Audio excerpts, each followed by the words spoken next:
Mr. Socci. Hello, sir. Hello, Mr. Toucher, Fred, John, Hardy, of course. Good to see you guys. Good to talk with you guys. Uh, it did. We were talking about this earlier with the amount of scoring in this game. It seemed like you guys had to adjust. There was Zolak was very excited. He was stepping on you a lot. It seems like was it? And I'm being serious. You're used to these like plotting, boring games, like the Patriots scoring this much, exciting returns, and that was it. How much of a change of pace was that for you? It was a big change of pace, and it was certainly an unusual feeling at the end to be filling time. Mm. Well, the Patriots were in a very comfortable lead as opposed to the opposite, which was the case so often in recent years. And the way that they scored too, you had a lot of exciting plays on special teams, obviously with Marcus Jones providing two long returns, the touchdown as well as the near touchdown. It was really just an amazing play where the punter dives and just scrapes his shoelaces that prevents a second punt return for a score. So you had plays like that. You had short drives. You had quick throws from Drake May, spreading it around. Although he hit Stefon Diggs with some big plays, you never know who to focus on during the course of a game. It wasn't like they were riding one hot hand or another with six different guys scoring touchdowns. So there was a lot to adjust to. Certainly a welcome change of pace for sure. Okay, so do you know the radio announcer for the Arizona Cardinals? The play-by-play announcer Yeah, or the the color radio. commentator? You, I do know both. While the former color commentator, Ron Wolfley, who's retired from the broadcast this season, he's still doing his talk show in Arizona. Dave Pasch has been a long time okay, voice so of the Dave Cardinals. Pash. Okay, so I heard him Yeah. interviewed. Dave Pash does college football for ESPN. Yes. So he'll Excellent do a announcer. game on Saturday, and then he'll have to fly out and do the game on Sunday for the Cardinals. He Mm-hmm. told a story where he got to the game 10 minutes before it started. He like got into the booth 10 minutes before the game started. What kind of level of anxiety would you have cutting things that close? It's funny, Fred. I was talking to my wife about this over the weekend because Anish Shroff, who's the play-by-play voice of the Panthers, also works for ESPN, and he was calling a game in Corvallis, Oregon, on Friday night, and had to get here for the game at 1 o'clock on Sunday. And the game in Corvallis at Oregon State went into overtime. And so he basically said, they had to hang out for until 4 a.m. in the morning before they went 2 hours to the airport in Portland to fly across the country. And I was talking to my wife about it, all the years that I longed to work for a network like ESPN. And a lot of my colleagues in the league counterparts do call games on Saturday. Some do it for the local school. Dan Hort in Cincinnati calls the University of Cincinnati as well as the Bengals. Bob Wischusen of the Jets is an ESPN guy. And I've seen him walk into the press box not necessarily 10 minutes before a kickoff, but certainly within an hour or so of kickoff. And I said, in a lot of ways, it's good that it never happened. It, certainly would have helped the bank account, but I don't know how I could handle it. I would be a nervous wreck. I'm a nervous wreck trying to drive to Foxborough if I leave later than 9 a.m. because I don't want to deal with the traffic on Route 1 for a 1 o'clock start. Yeah, and it's funny because they don't announce what game he'll have in the college games. The times aren't even announced for them until sometimes the week before.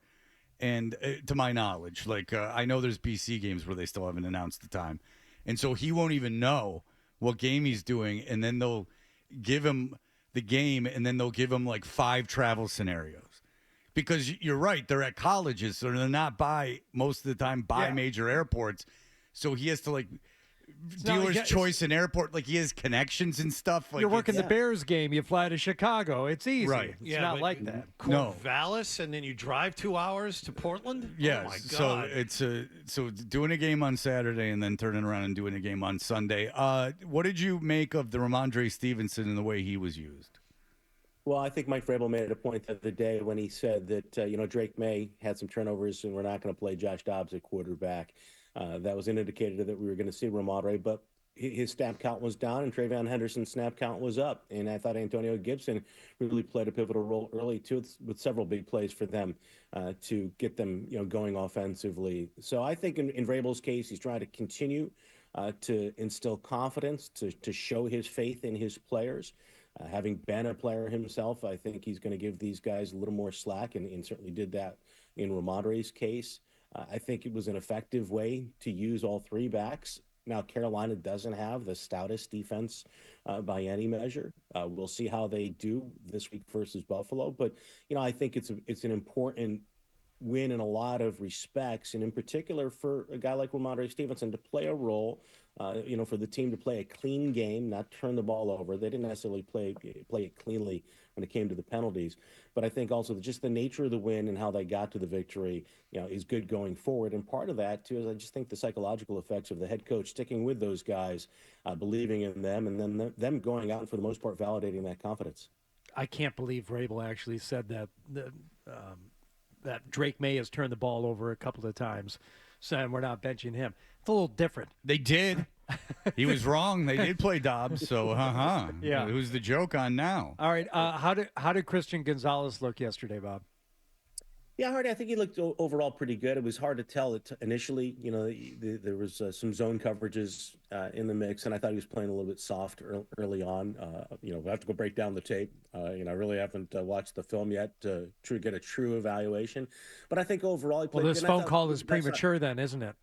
I think some would say it always is. Or I would think that for me, one of the best indicators was there was a play middle of the game, and I think it might have been a run play toward the inside, and Christian Gonzalez knifed in there and made the hit. And I think that at that point, if there was any inhibitions on his part, any concern, tentativeness, it was erased. And I thought as the game went along, he really played well. I mean, McMillan was a non-factor early. I think the first series, Davis was assigned to him more so, but then it seemed like Gonzalez was in his neighborhood more frequently as the game went along. And I just think that, you look at the stats, and again, it's hard to tell. After that first series, Young wasn't necessarily an effective passer. They don't pass a lot downfield.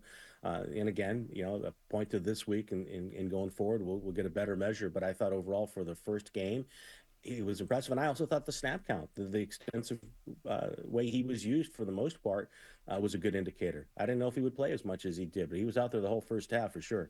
I wanted to take your temperature on Stefon Diggs, who showed up a little bit yesterday. Now, again, we have to put in the asterisk if they were playing a bad team, but if the Patriots are going to continue to score offensively, they need something resembling a number one wide receiver. Diggs looked more like that yesterday than he has since he's shown up. Yeah, John, I think, you saw him get downfield, but for the most part, I mean, his routes underscore his savvy, ability as a receiver, his route running, his understanding of spacing and zone defenses. And Carolina is a team that's predominantly zone. He was able to get open underneath with consistency. I thought that the back shoulder throw down the right sideline indicated that he and May, have clicked now. They're on the same page. It's definitely a good sign. I think, for one thing, for this team, they still don't have a proven downfield threat. And I don't think Diggs is that guy when you talk about a number one receiver. But if you want a guy, and I'm not going to say that he's the Julian Edelman to Tom Brady for Drake May, but a guy who can be a consistent target to pick up key first downs, on third and manageable or third and even, 7, 8, 9. Diggs is going to be a guy that he can go to, I think, with a fair amount of regularity. And I also think too, for him, it's a good game at this time because after 4 games, he had some productivity, but very limited. I think the play distribution maybe wasn't what he's accustomed to, especially particularly in week 2, week 3. But now that he's engaged, he had a good performance. He was able to go to the podium and say left some crumbs on his plate. But he has a 100-yard receiving performance once again under his belt for the first time in 23 games, and I think that's extremely important. Just given this guy's importance to the team, but also his background, his history, his psychological. He's been accustomed to being a number one receiver, and yesterday he was the number one guy. Do you think Bryce Young will ever be a good NFL quarterback? Fred, it's amazing to me. I mean, I don't take anything away from, his skills. He's got a very good arm. He's very athletic. But I tell you, when I can see eye to eye to a guy, or at least close to it, it's hard to envision him ever prospering, being a top-tier quarterback. I watched him on the sidelines during warm-up. And I was shaking my head talking to Josh Brigadier from Channel 5 about, not only how small he is, but how young he looks. He looks like he could play Pop Warner football or high school football at the most. Just his physical, appearance, facially, his body type. And then I saw him in the locker room briefly. I had to go in and talk to one of the Panthers after the game for something. And, when I saw him up close, I thought, wow, you would never guess this guy walking down the street that he's a starting NFL quarterback, let alone the guy who was taken number 1 overall. There's a team where he hasn't had a lot around him, and it might be a bit unfair to judge him in that respect and say in the middle of his or early in his 3rd season that he's not going to be that kind of guy, but it's hard to foresee. Yeah, and they gave up all those picks from too. You have business dealings with one of the Carolina Panthers? You had to go in and talk to one of the players. That's interesting. Yeah, no, just somebody that I wanted to talk to about his experience in the league. It's for something that's not related to the broadcasts, but I guess in some ways loosely related. Just a side project I'm working on. Ooh, look at Bobby with the side project, the secret side project. Very interesting. I will not press you on what it is. Say less. We're working on something. Well, no, I don't doubt that it will be very popular once it's released. I'm just saying, as of this time, we are Intrigued. We are not to know what this certain project is. We'll have to go through the many stars on the Carolina roster to kind of figure it out. Is there someone that was in the military on that roster? I mean, is that the angle? See, we'll have to figure it out. The Navy. He would be the one guy that Drake May mentioned the other day in a press conference as the lone Carolina Panther left over from Drake's youthful rooting days when he watched the Panthers play in the Super Bowl. Oh, so a long tenured member of the Carolina Panthers. A long tenured member and a long snapping member of the well, now the cat's out of the bag. All right. Well, literally and figuratively. Yes. Well, there you go. There you have it. All right. On to Buffalo.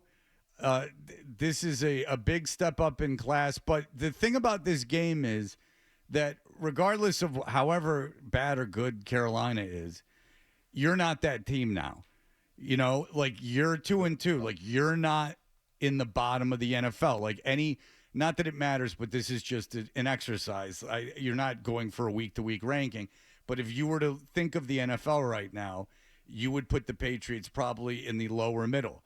And people go, oh, well, that's not great. Well, think about where you were the last couple seasons. You're bottom 3 in the NFL. You were the team that people were looking to beat 42-13. The idea that at home they dominated. I mean, this game was over by the end of the first half. I mean, there was no way Carolina was coming back. That's a nice position to be in.